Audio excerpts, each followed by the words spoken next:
Prime Minister champions independence in all its forms and launches $800 million social pension program. Plus, road infrastructure in Clarendon and St. Ann get attention. You are watching Jamaica House Weekly. I'm Vaughn Davis. We have long held a dream and a vision of a Jamaica, a land of peace, love, and prosperity. As we celebrate 59 years of independence, let us join hands and hearts in working each day to make this vision a reality. Prime Minister Andrew Holness's rallying call to Jamaicans during his Independence Day message. Mr. Holness says the island continues its pursuit of political, economic, and social independence. He urged citizens to take up the opportunities to chart their personal independence through government's push to create an ownership society and transformation of the education sector. Mr. Holness also called for greater social responsibility in the fight against the coronavirus. The idea of independence is the ability to choose. And with that comes responsibility for the consequences of our choices. We are now faced with important choices as a nation. Jamaicans now have to choose whether or not to take the COVID-19 vaccine and to diligently observe the infection prevention protocols. Our choices now will affect our ability to safely reopen schools for face-to-face learning in September. Independence Day also saw the Prime Minister participating in the National Emancipation and Independence Thanksgiving service by reading Ecclesiastes chapter 4 verses 9 to 12. Earlier in the week, Mr. Holness unveiled the state's $800 million social pension program. The initiative targets persons 75 years and older who are not benefiting from government assistance. Each month, the recipients will receive $3,400 from the non-contributory program. The social pension program is a landmark achievement in the development of our nation's social protection framework for the most vulnerable in our society. I'm particularly proud of the fact that we have been able to implement this program in the midst of the COVID-19 pandemic. We have been able to do this because of prudent fiscal management on the part of this government. In the meantime, the Prime Minister says the implementation of the National Identification System (NIDS) bill will assist the state in expanding programs targeting the vulnerable in society.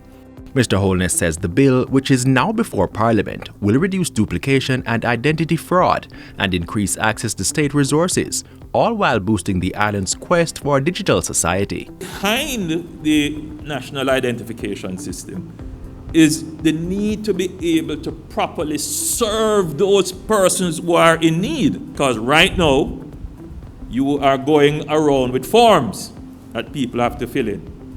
But we have demonstrated that we can reach as many persons quickly if we were to go digital.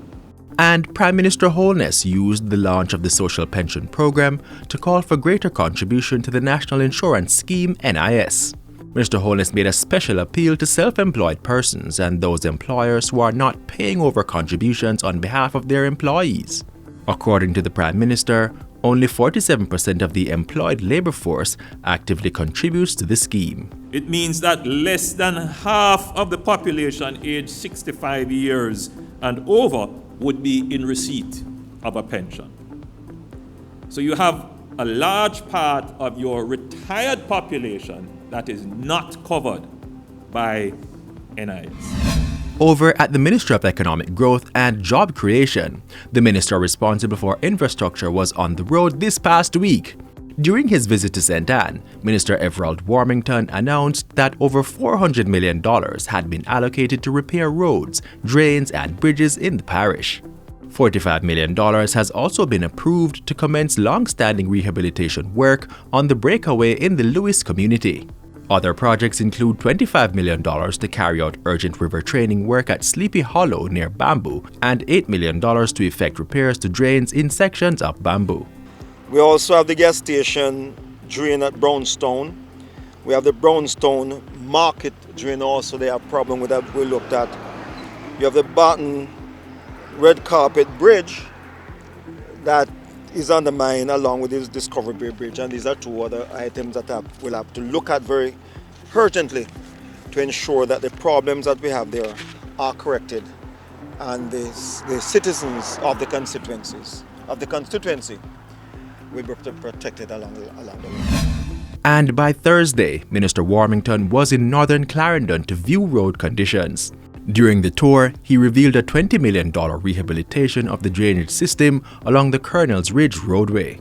$20 million each has also been allocated to improve roads in Kellett, Johns Hall and Guinea Corner to Corner Shop.